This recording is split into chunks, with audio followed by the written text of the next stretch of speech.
अन्नदाता किसान भाइयों बहनों को नमस्कार।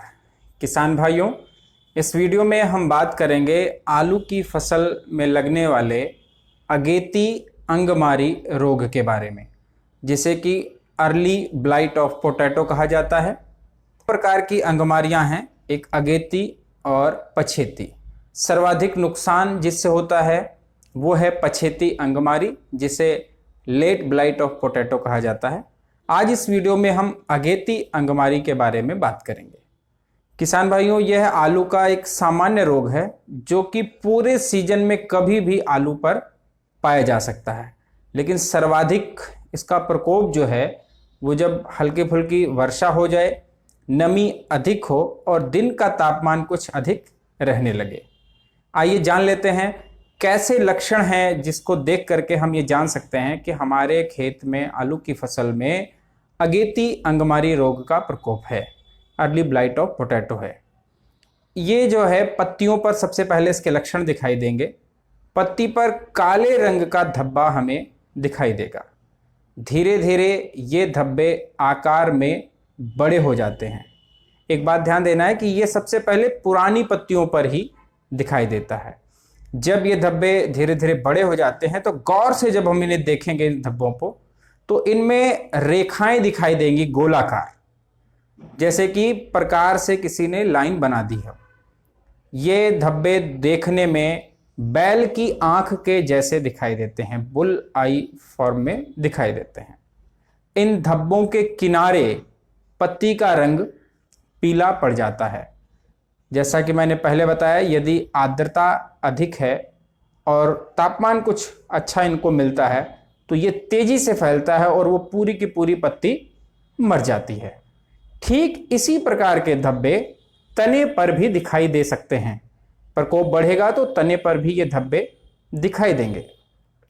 तने पर जहां जहां धब्बे हैं वहां से तना कुछ गल जाता है।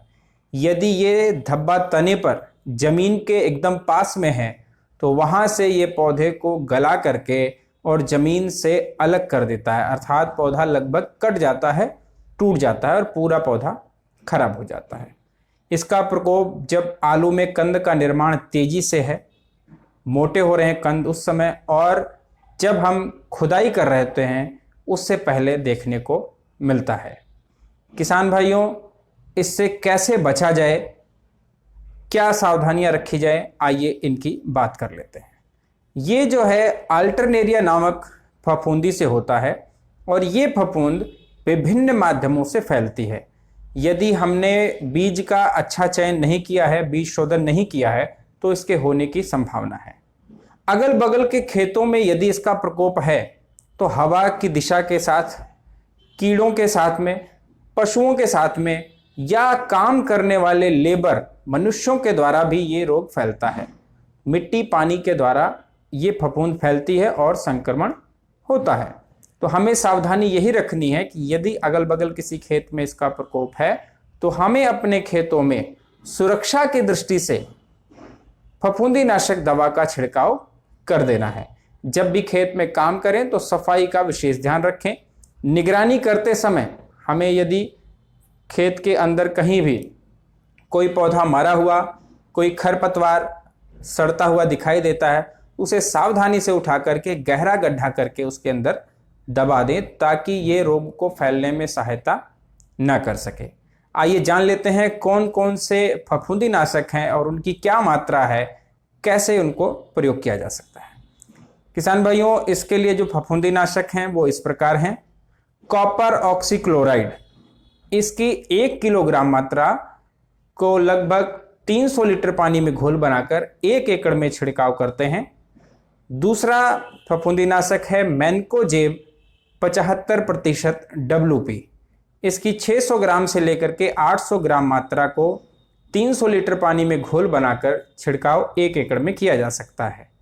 अथवा हेक्साकोनाजोल नामक फफूंदीनाशक 2% मात्रा जो उपलब्ध है SC के रूप में, ये 1200 ml मतलब 1 लीटर 200 ml दवा को 200 लीटर पानी में घोलकर 1 एकड़ में छिड़काव किया जा सकता है। अथवा जिनेब 75% WP नामक फफूंदीनाशक का 600 ग्राम से लेकर के 800 ग्राम मात्रा को 300 लीटर पानी में घोल बनाकर छिड़काव कर सकते हैं। अथवा कैप्टान 70% प्लस हेक्साकोनाजोल 5% WP नामक फफूंदीनाशक की 200 ग्राम से लेकर के 400 ग्राम मात्रा को 200 लीटर पानी में घोल बनाकर 1 एकड़ में छिड़काव कर सकते हैं। किसान भाइयों, यह छिड़काव आवश्यकता अनुसार 15 से 20 दिन के अंतराल पर दोहराया जा सकता है।